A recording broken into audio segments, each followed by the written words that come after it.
안녕하십니까. 함께해 주신 기자분들께 감사의 말씀을 드립니다.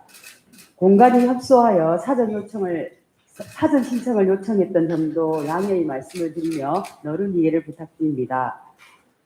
서울시장에 의한 위력 성폭력 사건 2차 기자회견을 시작하도록 하겠습니다. 오늘 사회를 맡은 저는 한국여성의전화 상임대표 고미경입니다.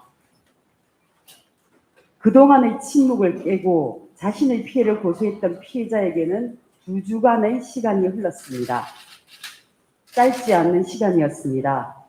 어떤 마음으로 고소했고 어떤 문제를 바랬는지, 또 우려 없이 펼쳐진 시간들 사이에서 어떠한 심정으로 하루하루를 살아내고 있는지 1차 기자회견에서 피해자의 목소리를 대독했습니다. 그 목소리가 많은 분들께 다가갈 것이라고 생각합니다. 피해자 지원단체와 피해자 변호사는 지난 월요일 7월 13일 1차 기자회견을 열었습니다. 우리 사회가 피해자에게 연대해야 하며 고위공직자 성폭력 문제 해결 역량을 모두 끌어모아야 한다는 절박한 심정이었습니다. 그 후 일주일이 지났습니다. 그간의 경과를 간단히 말씀드리도록 하겠습니다. 지난 7월 13일 서울시장에 의한 위력 성폭력 사건 기자회견 그저 인간답게 살 수 있는 세상을 꿈꿉니다를 개최했습니다. 7월 14일 2차 가해에 대한 피해자 1차 조사가 있었습니다. 7월 16일 2차 가해에 대한 피해자 2차 조사가 진행되었습니다. 7월 16일은 저희가 서울시 진상규명 조사단 발표에 대한 입장문을 발표를 했습니다. 피해자가 겪은 사건이 일상화된 성차별 구조 속에 일어난 문제임을 드러냈습니다. 서울시는 진상조사단 운영을 발표했습니다. 수사기관에서는 수사를 이어가거나 새로 시작했습니다. 피해자에 대한 피해 호소이라는 명명이 있었고, 이에 대한 비판과 논쟁이 일어나 다시 피해자 명칭이 돌아왔습니다. 정부 등에서 피해자를 공식 호칭으로 사용하기 시작했습니다.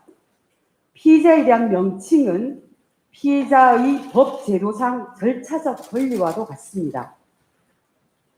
정당 등은 사과를 발표했지만 별다른 대책은 없다는 비판, 변화가 필요하다는 요청이 많이 생겼습니다.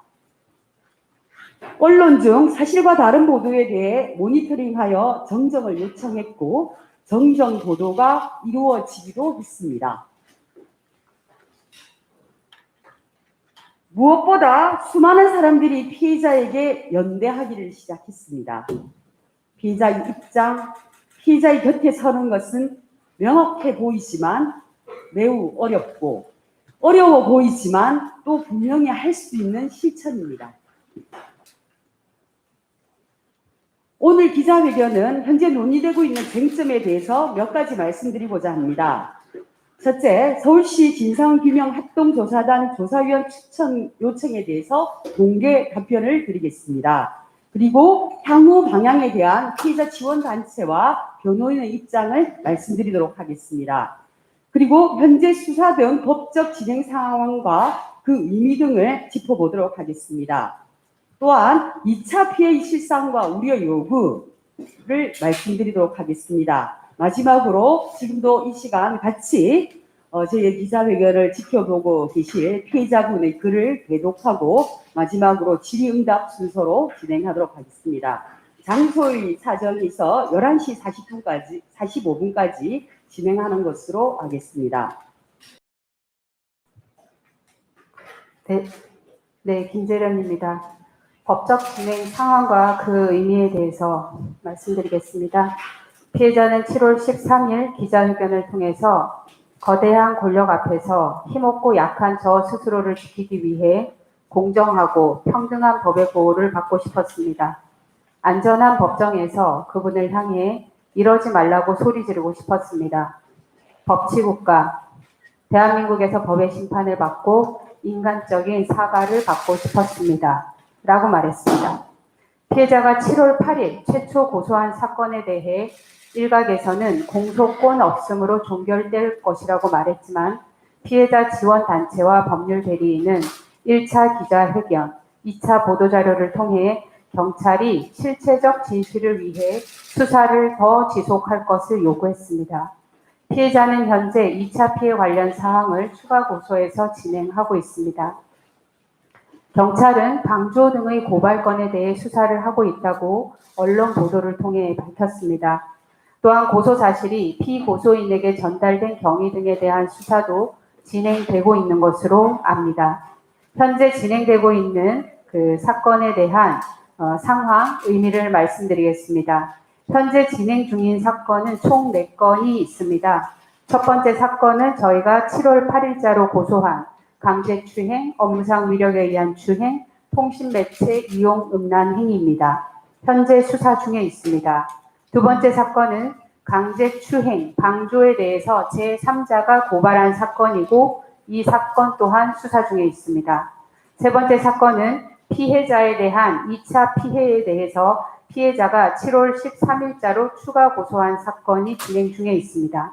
네 번째 사건은 피해자가 고소한 사실이 모종의 경로를 통해서 피고소인에게 전달된 부분 관련한 공무상 비밀 누설 등에 대해서 제3자가 고발한 사건 역시 수사 중인 것으로 알고 있습니다.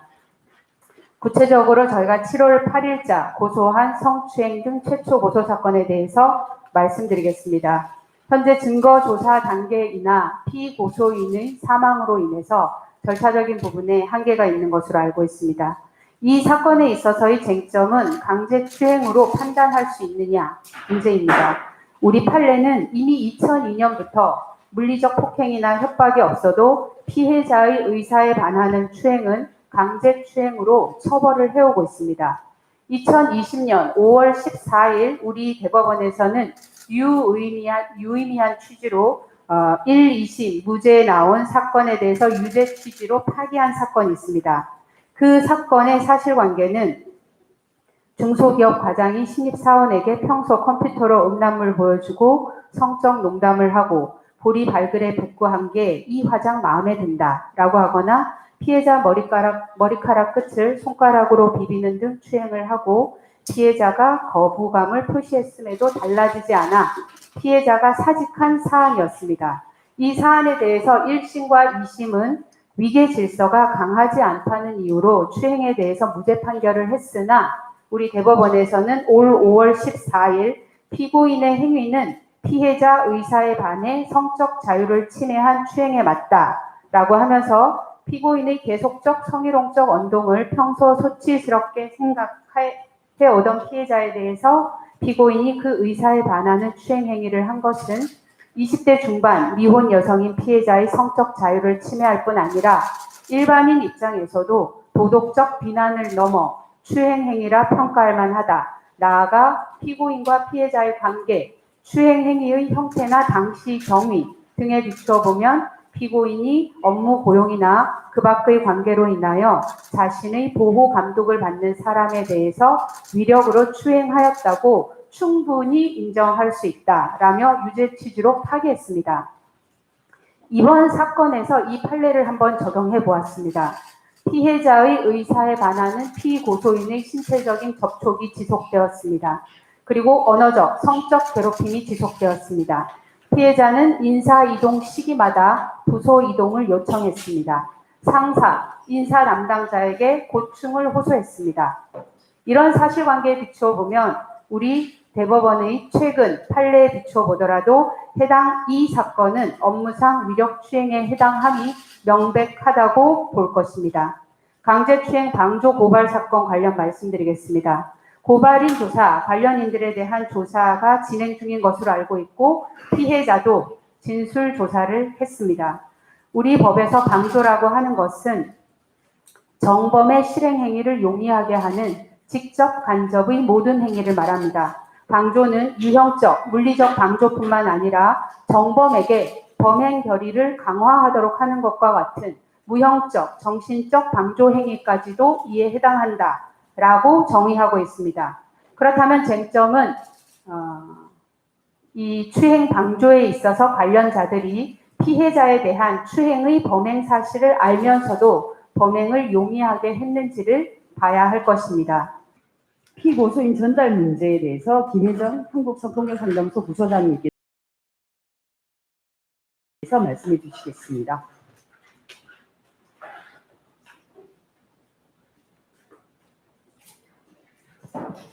네, 고소의 보호 및 피고소인에게 전달된 문제에 대해서 말씀드리겠습니다. 네, 국가 시스템을 믿고 피해자들은 위력 성폭력을 고소할 수 있는지 이것이 핵심적인 문제라고 생각이 됩니다. 지난 기자회견에서 저희는 고소와 동시에 피고소인에게 수사 상황이 전달된 문제에 대해 말씀드렸습니다. 시장이었던 피고소인에게 본격적인 수사가 시작되기도 전에 증거인멸의 기회가 주어졌고 피해자가 수사기관에 자신의 피해를 의뢰하고 수사 과정과 재판에서 진술할 권리, 공적 사법 판단 및 처벌 과정을 통해 분노하고 용서하고 회복할 기회가 사라졌기 때문입니다. 선출직 고위공직자, 경제적, 사회적, 정치적으로 종합적인 권세를 지닌 정치인에 의한 사건에서 피해자들은 신고나 고소가 제대로 접수될 수 있을까? 외압 없이 진행될 수 있을까? 피해자로서 보호받을 수 있을까? 의문과 불안을 느낍니다. 이번 사건에서만이 아닙니다. 안희정 전 충남도지사 성폭력 사건의 피해자는 결심하고 나서도 신고할까 말까 고민하고 망설이던 시간, 강한 권력에 의해 모든 게 흐지부지 묻혀지는 건 아닌지, 변호사와 상담하기 전까지 큰 결단과 용기가 필요했다고 말한 바 있습니다. 1차 기자회견 이후에 피해자의 고소가 어떤 경로로 피고소인에게 전달되었는지는 규명의 과제가 되었습니다.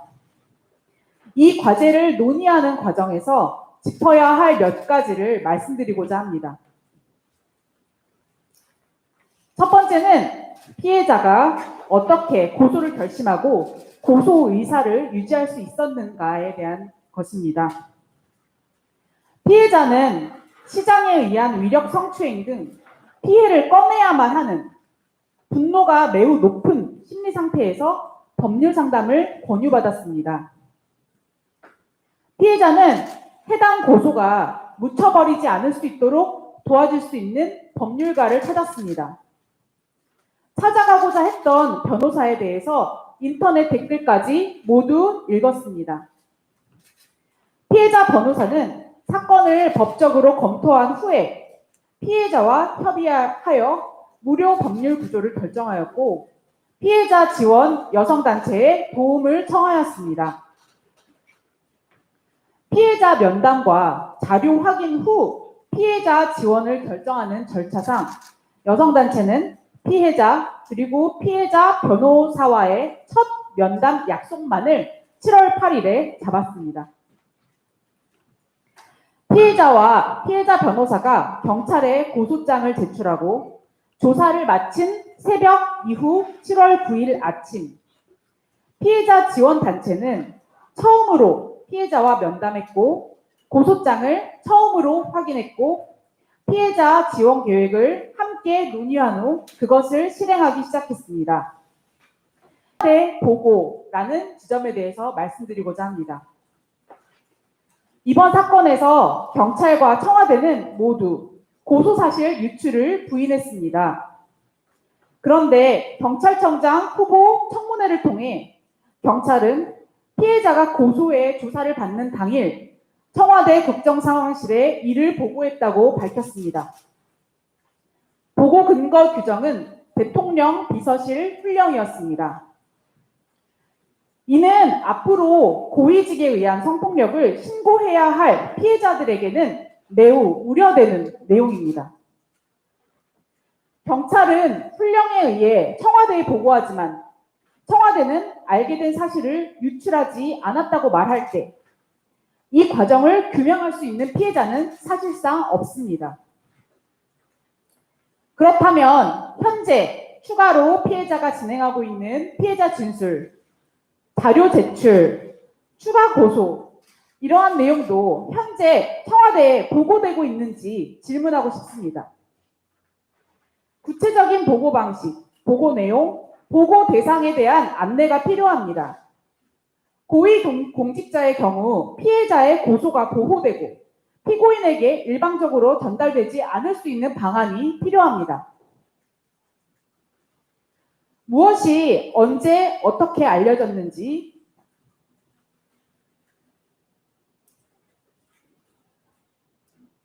현재 조사가 진행되고 있습니다. 박 전 시장은 법률가였고 대권 주자였습니다. 구체적인 고소 죄명의 명확한 확인 없이 피소 가능성이나 피소 여부만으로 초유의 선택을 했을 거라고 쉽게 납득되지는 않습니다.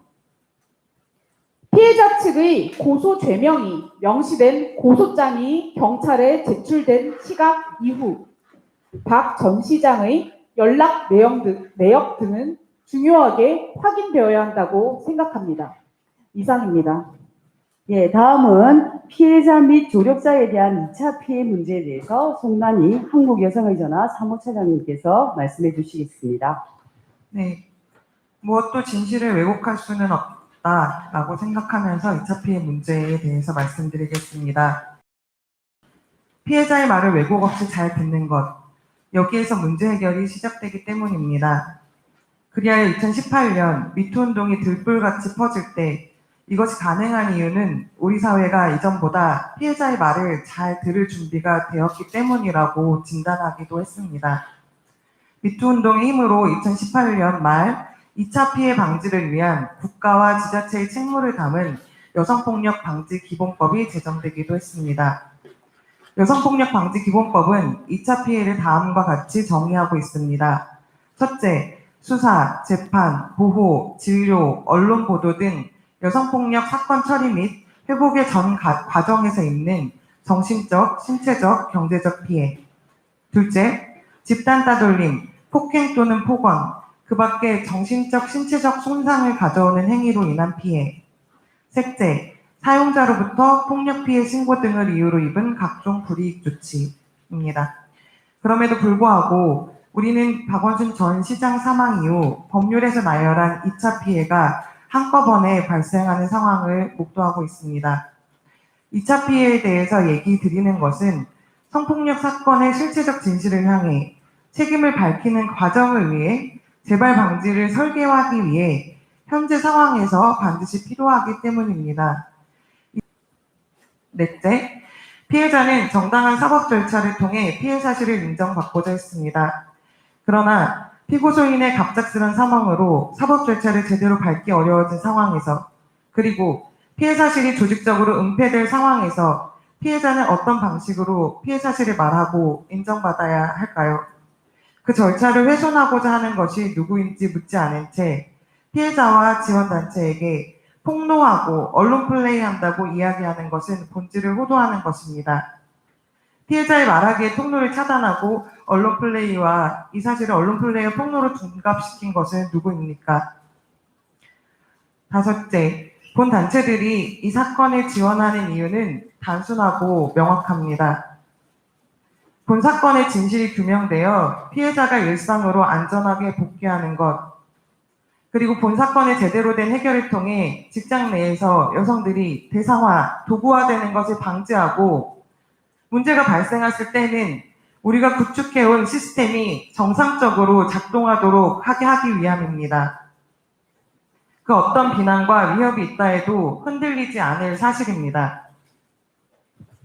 예, 다음은 진상규명의 방향과 책임, 그리고 피자께서 보내주신 글을 대독하도록 하겠습니다. 이미경 한국성폭력상담소 소장님께서 진행해 주시겠습니다. 네, 먼저 진상규명의 방향과 책임에 대해 말씀드리겠습니다. 7월 13일 피해자 지원단체의 기자회견 후 서울시는 7월 15일 기자회견을 통해서 진상조사단 구성을 발표했습니다. 이에 대해 피해자 지원단체에 4차례의 공문을 보내고 직접 찾아와 전달하며 답변을 요청했습니다. 피해자 지원단체, 피해자 법률 대리인은 논의를 통해 다음과 같이 공개 답변합니다. 서울시는 이 사안에서 책임의 주체이지 조사의 주체일 수 없습니다. 첫째, 서울시 구성조사단에게 조사 대상이 되는 서울시 공무원이 명명백백히 사실을 말하기 어려운 구조입니다. 피해자는 4년이 넘는 동안 성보충 전보 요청을 20명 가까이 되는 전현직 비서관 등에게 말했습니다. 그러나 시장을 정점으로 한 업무 체계는 침묵을 유지하게 만드는 위력적 구조였음을 드러났습니다. 이 구조가 바뀔 것인지 확신되지 않은 상황에서 서울시 공무원으로 계속 근무하게 될 직원들이 내부 조사에서 진실된 응답을 하기는 어렵습니다. 외부인으로 구성된다 하더라도 서울시가 직접 주관, 관리하는 조사라면 그러합니다. 둘째, 관리감독 책임이 있는 역대 비서실장 등이 최근 언론에 전혀 몰랐다는 인터뷰를 했습니다.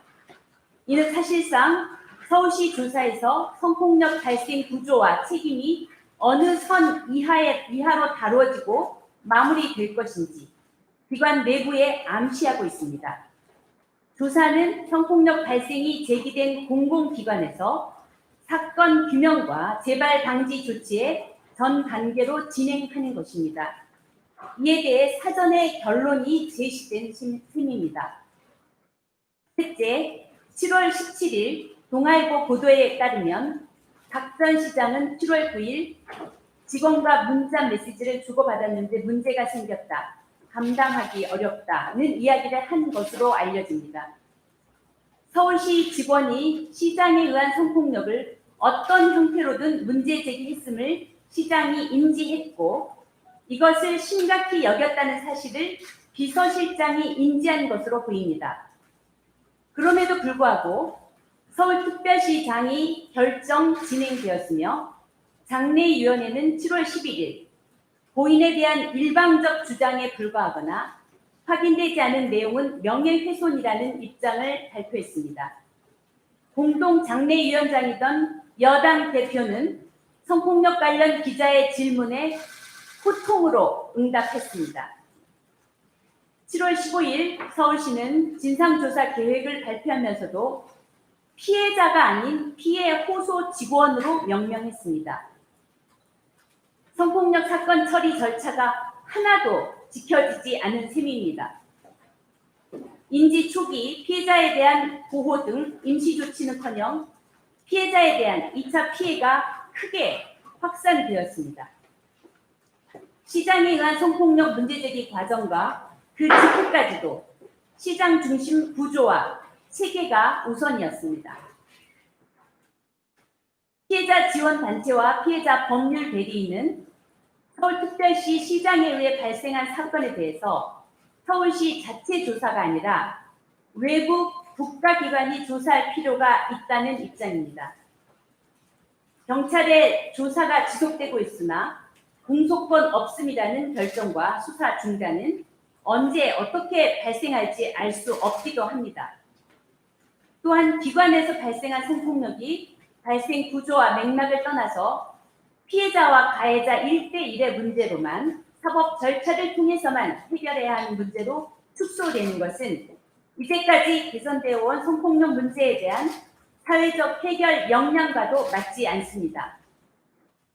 저희는 이번 사건에 대해 공공기관 성희롱 등의 조사 및 구제기관인 국가인권위원회가 긴급조치, 직권조사, 진정조사를 진행하는 것이 최선이라고 생각합니다. 하나, 조사 범위는 발생한 사안, 성희롱 성차별 업무 환경, 문제 제기 및 묵살 과정, 업무상 불이익 조치 등이어야 합니다. 하나, 서울시 전현직 관련자를 포함한 조사가 이루어져야 합니다. 하나, 서울시는 국가인권위원회 조사 결과와 권고를 이용하여 징계, 관리감독 책임 수인, 재발방지 조치를 진행해야 합니다. 하나, 여성가족부는 국가인권위원회 조사에서 드러난 공공기관에서의 성폭력, 고위 선출직 공무원에 의한 위력 성폭력 사안에 대해 실태를 파악하고 교육의 실효성을 대대적으로 개선하며 재발 방지를 위한 제도적, 정책적 노력을 촉구해야 합니다. 피해자와 지원단체, 피해자 법률 대리인은 국가인권위원회 진정조사를 위한 준비를 거쳐 다음 주경에 국가인권위원회에 제출할 계획입니다. 질의응답 순서를 가지도록 하겠습니다. 질의응답을 하실 때는 소속과 성함을 말씀해 주시면 감사하겠습니다. 질문은 전체적으로 받고 답변하도록 하겠습니다. 저기 마이크를 좀 갖다 주시면 안 될까요? 예, 먼저 손 드신 분부터. 예. 네, 먼저 기자회견 내용 잘 들었습니다. 이제 MBC 남호정 기자라고 합니다. 제가 궁금한 거는 아까 20명 가까운 분들에게 4년에 걸쳐서 수차례 얘기를 했다라고 하셨는데 정확하게 몇 명에게 몇 번에 걸쳐서 피해 내용을 얼마나 자세하게 말을 했던 건지 그 내용이 좀 궁금합니다. 예. 예, 그 뒤에 기자님하고 저는 JTBC 이수진이라고 합니다. 저희가 취재한 바에 따르면 피해자가 조사 과정에서 경찰에 가기 전에 검찰에 하루 전에 갔었다라고 진술을 했다고 취재를 했습니다.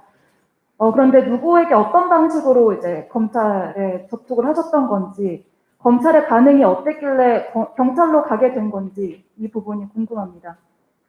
예, 여기 네,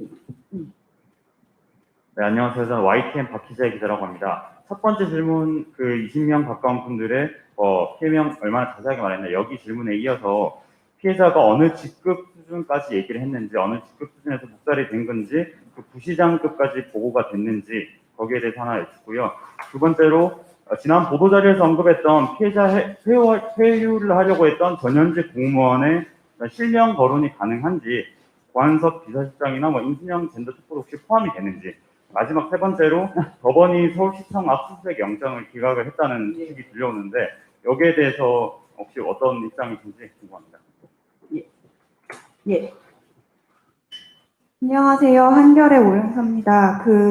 지금 수사가 되고 있는 걸로 알고 있는데 방조범에 대한 수사 관련해서 입장이 좀 갈리는 것 같은데 지금 주범이 사망한 상태에서 방조범에 대한 수사와 처벌은 어떻게 이루어지는 게 가장 맞다고 피해자 쪽에서는 보고 있는지 궁금하고요. 그리고 방조의 주요 책임자는 누구로 보고 있는지도 궁금합니다.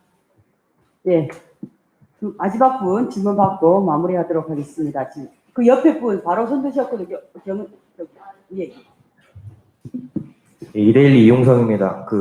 기자회견 내용 이전에 기자회견하고 장소하고 사주 신청 관련해서 일각에서는 이제 자신들의 입맛에 맞는 매체만 부르는 게 아니냐는 우려의 목소리도 들립니다. 여기에 대해서 어떻게 답변하실지 궁금하고요. 예.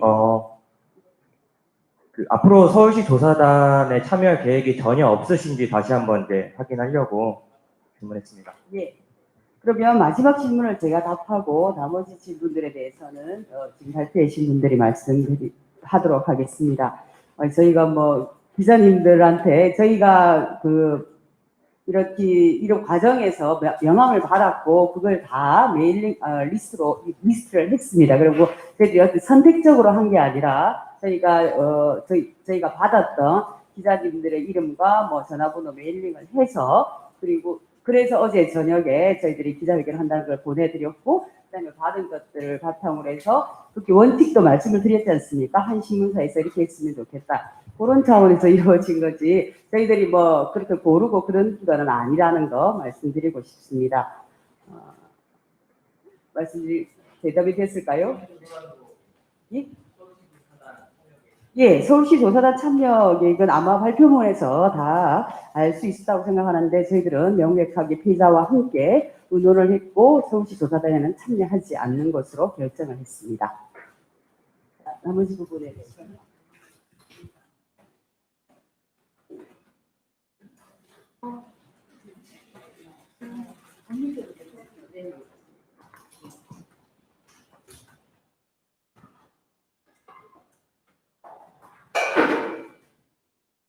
네, 그 4년 동안 거의 20명 가까운 사람들에게 고충을 호소한 부분에 대해서는 피해자가 고소한 이후 피고소인 사망으로 인해서 그 부분 고발이 있었기 때문에 실제 본인이 기억하고 있는 범위 내에서 쭉 정리를 했습니다. 그리고 그 정리한 내용에 대해서는 수사기관에서 진술을 했는데 피해자가 기억을 하고 있는 내용만 하더라도 부서 이동을 하기 전에 17명, 부서 이동을 한 후에 3명, 그리고 이 사람들 중에는 직급이 당연히 피해자보다는 높은 직급, 그리고 이 문제에 대해서 더 책임 있는 사람에게 전달을 해야 하는 인사 담당자가 포함이 되어 있었습니다. 그 이외의 자세한 부분은 현재 수사기관에서 수사가 진행 중이기 때문에 그 결과를 지켜봐 주시기를 부탁드립니다. 그리고 제가 답변 드릴 수 있는 부분 마저 말씀드리겠습니다. 아까 JTBC에서 질문해 주신 것 같은데요. 서울지방경찰청에 7월 8일 오후에 저희가 접수를 하기 하루 전 7월 7일에 저희 사무실에서는 고소장은 전부 완료가 된 상태였습니다. 그렇게 해서 완료가 된 상태에서 제가 피해자하고 상의를 한 다음에 중앙지검 여성아동조사부 부장님께 연락을 드리고 면담 요청을 했습니다. 고소장이 접수되기 전에 면담을 하는 것은 어렵다는 원론적인 입장을 말씀을 해주셨고, 그래서 증거 확보의 필요성 때문에 고소를 하고 바로 피해자 진술이 필요해서 면담을 하고자 한다라는 말씀을 드렸습니다. 그리고 그 다음날 오후 3시에 부장검사님 면담을 피해자와 하기로 그렇게 약속을 했는데 7월 7일 저녁 부장검사님께서 연락을 주셨습니다. 본인의 일정 때문에 7월 8일 면담은 어려울 것 같아 라고 말씀하셨고, 저는 이미 피해자를 7월 8일 오후 2시에 만나서 이야기를 한 후에 검사님 면담을 갈 예정이었기 때문에 7월 8일 오후 2시 피해자를 만나서 그 상황에 대해서 공유를 하고, 아무래도 중앙지검으로 고소장을 접수하는 것은 적절치 않을 것 같아서 서울지방경찰청에 연락을 했습니다. 그 시간이 7월 8일 오후 2시 28분경으로 자료상으로는 나오고 있는데, 서울지방경찰청 수사팀장에게 제가 전화상으로 여쭤본 것은 서울지방경찰청에서 직접 수사할 수 있는 사건의 범위였습니다. 담당 수사팀장님께서는 여성, 아동, 그리고 지적장애인 사건, 그리고 고위공직자 사건, 이 직수가 가능하다고 하셨습니다. 그래서 고위공직자 사건에 대해서 오늘 고소장 접수를 할 예정이고, 고소장 접수를 하면 바로 조사를 진행해 달라라고 요청을 했고, 그 길로 고소장 증거자료 가지고 피해자하고 함께 서울지방경찰청으로 가서 그 다음날 새벽까지 조사를 하게 됐습니다. 이상입니다. 그리고 아까 방조범 부분 말씀해 주셨는데요. 당초의 그 위력추행 사건 등에 대해서는 피고소인이 사망했기 때문에 형사고소는 불법행위를 한 사람에 대해서 기소가 되면 처벌하는 것을 목적으로 하는데, 피고소인이 사망했기 때문에 그런 과정 자체가 진행이 어려워서 절차적인 문제로 아마 공소권 없음에 대한 이야기가 나오고 있는 것 같은데요. 그것은 그 행위를 한 사람에 대해서 형사 처벌을 하지 못한다라는 의미이지, 그 주된 행위를 한 사람이 사망했다라고 해서 그 행위를 방조한 사람이 현존하는 이상은 수사를 해서 혐의가 밝혀지면 법적으로 처벌을 해 나가는 것은 가능할 거다라고 생각합니다. 이상입니다.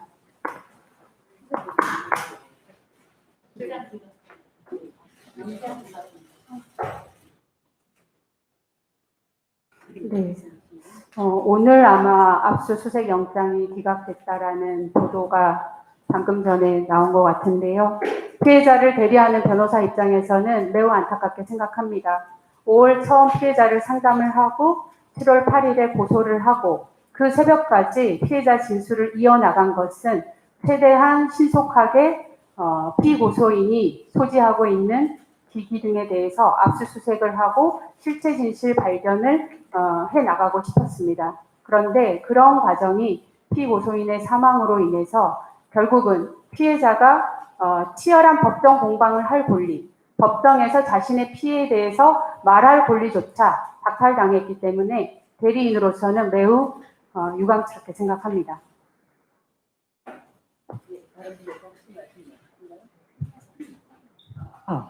아유, 죄송합니다. 시간이 벌써 약속한 시간을 넘었네요. 지금 아마 또 추가 질문도 있으실 텐데 저희가 또 여기 장소 시간을 또 약속을 했기 때문에 죄송한 말씀드립니다. 그리고 또 필요한 거 있으면 기자회견의 형태로 혹은 또 보도자료의 형태로 말씀을 드리도록 하겠습니다. 아까 말씀드린 대로 저희는 이제 기자회견을 할 때는 저희가 가진 명함을 받은 그걸 바탕으로 다 연락을 드리니까요. 혹시 또 못 들어오신 분들한테는 그렇게 말씀 전해주시면 될 것 같습니다. 저희들이 기자님들을 선택하거나 그런 거는 없습니다. 함께 협조해 주셔서 기자회견 제대로 마칠 수 있게 되어서 감사를 드립니다. 저희는 피해자와 함께하며 여성인권이 실현되는 그날까지 열심히 하겠습니다. 협조해 주신 모든 기자분들 감사드립니다. 고맙습니다.